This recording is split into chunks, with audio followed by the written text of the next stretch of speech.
فلسطین بنیادی طور پر یہودیوں ہی کی سرزمین تھی، اس لیے اگر وہاں دوبارہ یہودی آباد ہوئے ہیں تو یہ ان کا تاریخی حق ہے۔ یہ وہ مغالطہ ہے جس کی باز گشت اب ہمارے ہاں بھی سنائی دے رہی ہے۔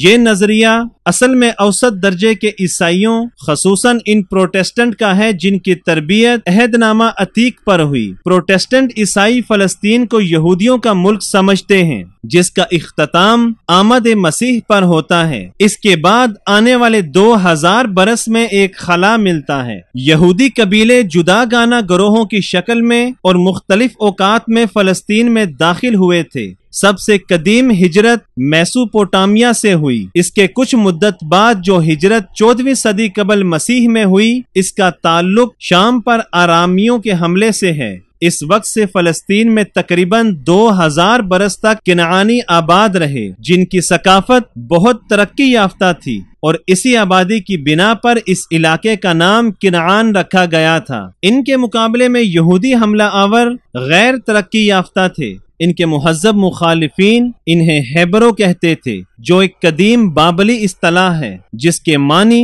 خانہ بدوش، لٹیرا اور زر آشنا کے ہیں۔ یہودیوں نے آہستہ آہستہ پہاڑیاں اور کھلا علاقہ فتح کر لیا۔ میدانی علاقے جن میں قلعہ بند شہر تھے قدیم باشندوں یعنی کنعانیوں کے ہاتھوں میں رہ گئے، تاہم کسی نقطہ پر یہودی سمندر یا زرخیز ساحلی میدان تک نہ پہنچ پائے۔ یبوسی لوگ 6000 سال قبل وہاں جا کر آباد ہوئے تھے اور انہوں نے القدس میں سکونت اختیار کر لی تھی۔ اس زمانے میں القدس کا نام یبوس تھا۔ اس کے بعد کنعانی قبیلہ کے لوگ اس جگہ میں آئے اور فلسطین کے شمالی جانب میں سکونت اختیار کی، جس کی وجہ سے فلسطین کو کنعان کہا جانے لگا۔ کنعانی ان پہاڑیوں میں اپنی راہ بنانے لگے جہاں مختلف اصل و نجات کی ایک دوسری قوم ساحل پر بسی ہوئی تھی۔ یہ فلسطینی یا پالسٹیا تھے۔ یہ لوگ اپنے جزیروں جو بحیرہ ایجین میں واقع تھے یونانیوں کے کثیر تعداد میں آنے کی وجہ سے نکالے گئے اور بحیرہ روم کے ساحلوں پر مارے پھرتے رہے، اور آخرکار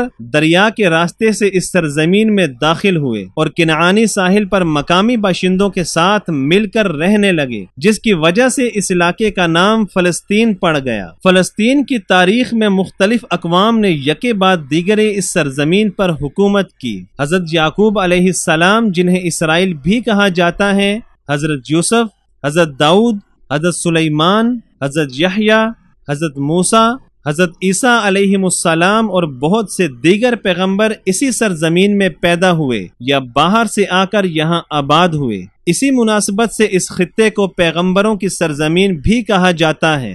یہودی سلطنت 1000 قبل مسیح کے قریب قائم ہوئی۔ یروشلم کو حضرت داؤد علیہ السلام نے یبوسیوں سے فتح کیا تھا۔ سلیمان علیہ السلام کی حکومت ختم ہونے پر یہ شہر متحد اسرائیلیوں کا پایہ تخت نہ رہا۔ ان کے انتقال کے بعد یہ سلطنت 2 حصوں میں تقسیم ہو گئی۔ کچھ یہودیوں کا فلسطین سے نکل جانا پہلے مسیحی تاریخی عہد کے دوران میں بڑی شامی ہجرت کا جز تھا، جبکہ شامی بڑی تعداد میں اٹلی، فرانس، اسپین کے متعدد شہروں میں آباد ہو گئے تھے۔ دوسرے مہاجروں کی طرح یہودیوں نے بھی ان ملکوں میں قسمت آزمائی کے لیے فلسطین چھوڑا، جہاں انہیں جودی کی بنجر پہاڑیوں کے مقابلے میں بہتر مواقع حاصل ہوئے۔ خود حضرت مسیح علیہ السلام کے زمانہ میں بھی یہودی قومیں ایران، بابل، ایشیائے کوچک، مصر، روم اور بحیرہ روم کے دوسرے ملکوں میں کامیاب زندگی بسر کر رہی تھی۔ اس طرح جب 7ویں صدی میں فلسطین ایک عرب ملک بنا تو اس سے بہت پہلے ہی وہاں سے یہودیت ختم ہو چکی تھی۔ نہ صرف یہ کہ یہودی مملکت پہلی صدی کے بعد سے تاریخ سے خارج ہو چکی تھی، بلکہ خود یہودی مذہب کے پیرو بھی بہت تھوڑے رہ گئے تھے۔ مقامی باشندوں کی بڑی تعداد عیسائیوں کی تھی، جن میں وہ عیسائی بھی تھے جو پہلے یہودی رہ چکے تھے۔ عربوں نے فلسطین کی مقامی آبادی کے ساتھ ہی شادی بیاہ کیے، جس کی وجہ سے فلسطین نہ صرف فتح کے ذریعے بلکہ گھل مل جانے کی وجہ سے بھی عرب ملک بن گیا۔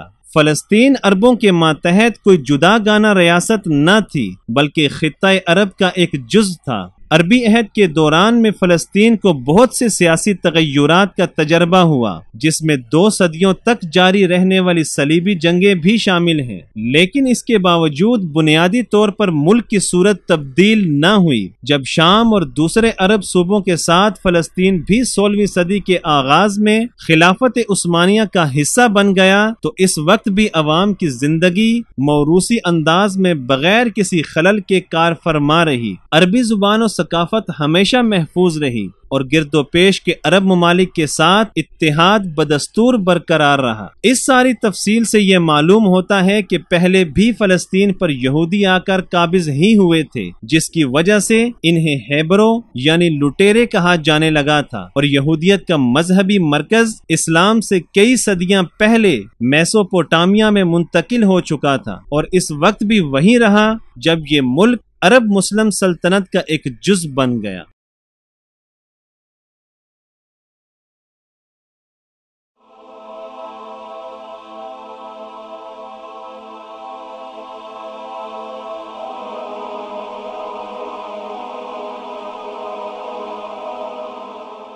ایمان کی کرن، ہدایت کی شمع، رسالہ اردو۔